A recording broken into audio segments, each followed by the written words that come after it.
10 દિવસીય ગણપતિ મહોત્સવના 10મો દિવસે સંજેલી તાલુકો કોટા અને ગોવિંદા તળાઈયાળા ચમારિયા સંજેલી મેઇન બજારની મૂર્તિઓ સહિત ગૌરી ગણેશની સેંકડો મૂર્તિઓને ભાવુક વિદાય આપવામાં આવી।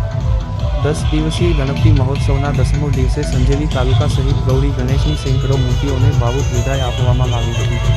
વિવિધ વિસ્તારોમાં બનાવેલા પ્રાકૃતિક તળાવમાં મૂર્તિઓનું વિસર્જન કરવામાં આવ્યું હતું। સંજેલી શહેરના માર્ગો પર ભક્તો ઢોલ નગારા અને સંગીતના સાધનો સાથે વિસર્જન શોભાયાત્રા કાઢતા જોવા મળ્યા હતા। સૌએ પ્રાકૃતિક તળાવ પાસે આરતી કરીને બાપાને પ્રાર્થના કરી હતી। ગણેશ ચતુર્થી સુધી આયોજિત ગણપતિ મહોત્સવના 10 દિવસે ગૌરી ગણેશની મૂર્તિઓને વિદાય આપવામાં આવી હતી। આ દરમિયાન વિસર્જન સ્થળે મોટી સંખ્યામાં ભક્તો જોવા મળ્યા હતા। આ પહેલા ઠેર ઠેર અને અન્ય સ્થળોએ 10 દિવસ સુધી સ્થાપિત વિઘ્નવિનાયક ગણપતિદેવના દરબારમાં ભક્તોએ પણ ભક્તિભાવ સાથે સુપારા પૂજા કાર્યક્રમમાં ભાગ લીધો હતો।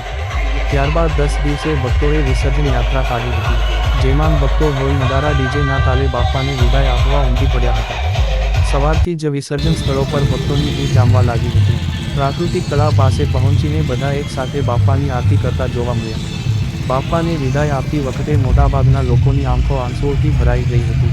ગૌરી ગણેશની વિદાય માટે ગણેશ ઉત્સવ સમિતિ સહિત અન્ય સંસ્થાઓ શહેરના વિવિધ વિસ્તારોમાં આવેલા તળાવો પર પોલીસ વિભાગ વ્યવસ્થા કરવામાં આવી હતી અને વ્યસ્ત જોવા મળી હતી।